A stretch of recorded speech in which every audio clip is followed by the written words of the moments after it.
teman-teman semuanya, selamat datang di video presentasi kelompok 5. Jadi teman-teman, kami dari kelompok 5 ini akan mempresentasikan hasil dari tugas kami dengan mata kuliah Ekonomi, Sumber Daya Alam, dan Lingkungan. Jadi, tugas kami pada kesempatan kali ini yaitu untuk membuat resume. Dan resume itu sendiri bersumber dari salah satu jurnal, dan jurnal yang kami angkat topiknya yaitu tentang pengaturan pengelolaan sumber daya alam dan lingkungan hidup di kawasan pertambangan mineral dan batu bara.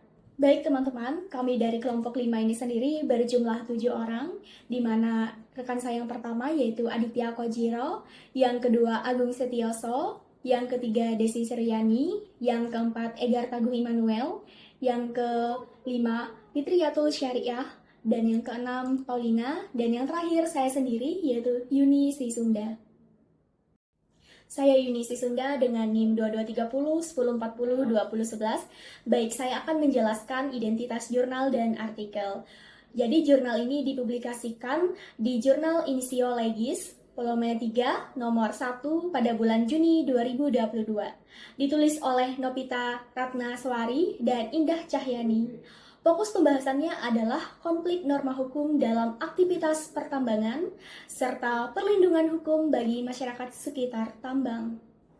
Baik, saya Aditya Kojiro dengan NIM 2230 1040 2023. Ya, saya akan menjelaskan pada bagian latar belakang. Pada bagian latar belakang ini kita melihat bahwa kegiatan pertambangan seringkali menimbulkan dilema antara aspek ekonomi dan lingkungan. Di satu sisi, sektor ini menyumbang sekitar 5% PDB dan membuka lapangan kerja. Namun di sisi lain, dampaknya pun besar-besar, seperti banjir lumpur di Samarinda dan polusi lingkungan. Masalah ini tidak berhenti di situ.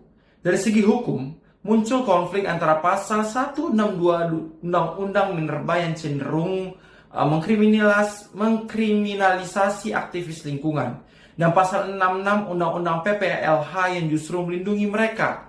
Ketidaksesuaian ini menciptakan ketidakpastian hukum di lapangan.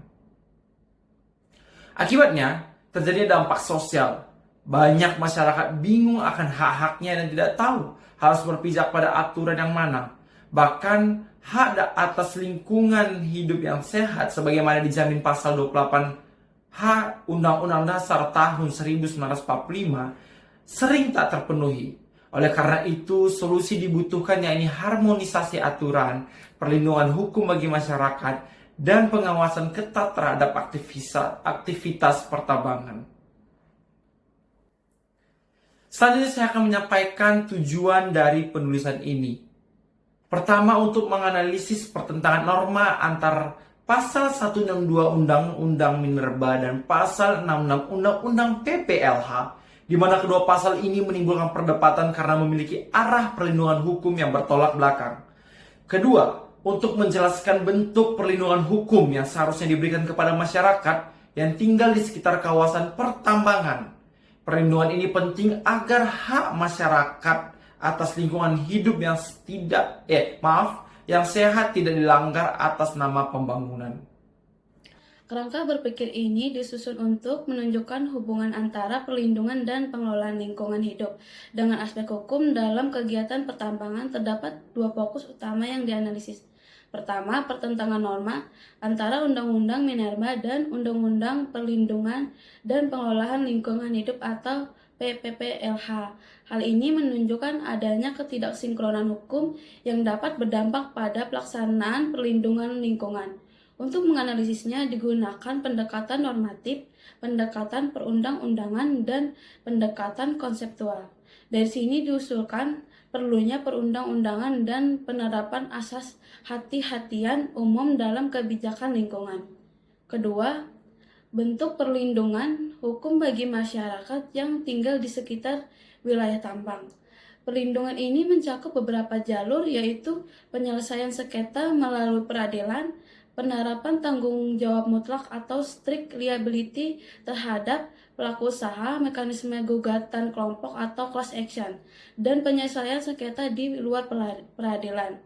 Kerangka ini diharapkan memberikan arahan yang jelas dalam mengkaji konflik norma dan perlindungan hukum masyarakat dalam konteks pertambangan dan lingkungan.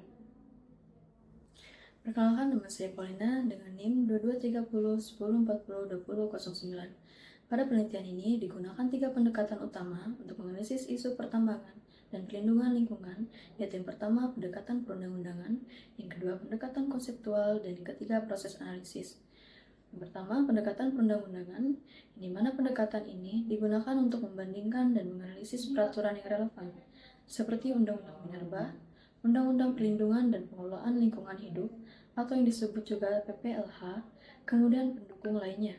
Tujuannya adalah untuk menemukan ketidaksesuaian atau konflik norma antar regulasi. Kemudian yang kedua, yaitu pendekatan konseptual, di mana melalui pendekatan ini, peneliti mengembangkan argumentasi hukum berbasis konsep dan teori. Contohnya seperti konsep keadilan ekologis dan prinsip perlindungan masyarakat berdampak tambang. Pendekatan ini penting untuk memberikan dasar filosofis dalam menyusun solusi hukum. Kemudian kita masuk ke dalam pendekatan yang ketiga, yaitu proses analisis. Pada tahapan ini, yaitu yang pertama identifikasi konflik norma yang terjadi antar regulasi, kemudian komparasi antar pasal-pasal yang relevan, kemudian mengevaluasi berdasarkan asas hukum, dan penyusunan sintesis sebagai bentuk solusi harmonisasi hukum. Metode ini dipilih untuk menghasilkan analisis yang komprehensif dan relevan dalam konteks hukum lingkungan dan pertambangan di Indonesia. Halo, nama saya Gartago Emmanuel dengan NIM 223010402015. Pada bagian hasil dan pembahasan ini, saya akan menjelaskan 3 poin utama dari temuan penelitian. Poin yang pertama mengenai pertentangan antara Undang-Undang Minerba dan Undang-Undang PPLH. Pasal 162 Undang-Undang Minerba mengancam pidana bagi siapa saja yang dianggap mengganggu kegiatan pertambangan termasuk warga atau aktivis lingkungan. Di sisi lain, Undang-Undang Pasal 66 PPLH justru memberikan perlindungan hukum kepada rakyat atau warga yang memperjuangkan hak atas lingkungan hidup yang sehat. Pertentangan ini menimbulkan ketidakpastian hukum yang berdampak serius baik bagi masyarakat maupun perusahaan pertambangan. Poin yang kedua adalah lemahnya koordinasi antara Undang-Undang Minerba cenderung mendukung ketimpangan industri, sedangkan Undang-Undang PPLH lebih berpihak pada perlindungan lingkungan. Hal ini menyebabkan kebingungan di kalangan penegakan hukum dalam penentuan regulasi mana yang harus diikuti ketika terjadi konflik di lapangan. Dan poin yang terakhir yaitu yang ketiga, yaitu solusi melalui harmonisasi undang-undang. Solusi yang ditawarkan adalah merevisi pasal 162 Undang-Undang Minerba agar lebih selaras dengan Undang-Undang PPLH. Perkenalkan, nama saya Agung Sepioso dengan NIM 223010402005. Selain itu, hasil lainnya menjelaskan bentuk perlindungan hukum untuk masyarakat sekitar tambang. Ada 2 bentuk, yaitu preventif dan represif. Preventif itu kayak reklamasi, pengawasan, dan keterlibatan masyarakat dalam kontrol lingkungan. Tapi sayangnya, seringkali perusahaan abaikan kewajiban ini. Sedangkan represif itu ketika warga dirugikan dan bisa menempuh jalur hukum, seperti gugatan perdata, pidana, bahkan class action. Selain itu, bisa juga lewat mediasi, negosiasi, atau arbitrase. Tapi masalahnya, gak semua warga paham hak-haknya. Disinilah peran negara harus lebih tegas, jangan cuman ngasih izin tambang tapi gak mengontrol dampaknya.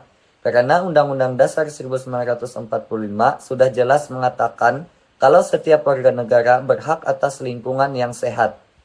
Saya Fitriyatul Syariah dengan NIM 223020402063. Kesimpulannya adalah, pertama terkait penyelesaian pertentangan norma hukum, konflik antara pasal 162 UU Minerba 2020 dan pasal 66 UU PPLH 2009 perlu diselesaikan dengan revisi UU Minerba. Dalam proses revisi ini sangat penting untuk melibatkan masyarakat sekitar tambang sebagai pihak yang terdampak langsung. Prinsip kepastian hukum juga harus ditegakkan agar tidak terjadi tumpang tindih dalam pelaksanaan peraturan.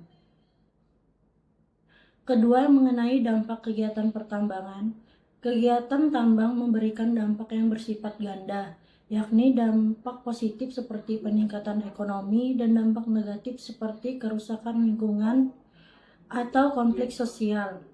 Kedua dampak ini harus ditangani secara seimbang melalui regulasi dan pengawasan yang adil. Ketiga, perlindungan hukum bagi masyarakat. Perlindungan ini dilakukan melalui dua pendekatan.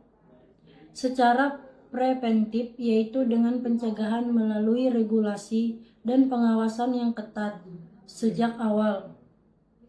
Secara represif, yaitu penegakan hukum jika masyarakat terbukti dirugikan oleh aktivitas pertambangan. Baik teman-teman, itulah dia persentase dari kelompok 5. Semoga pemaparan materi yang telah disampaikan oleh kelompok kami bermanfaat bagi teman-teman semua dan bisa menjadi referensi tugas teman-teman sekalian. Kami dari kelompok 5 mengucapkan terima kasih telah menonton video ini sampai habis dan sampai jumpa lagi di video selanjutnya. See you!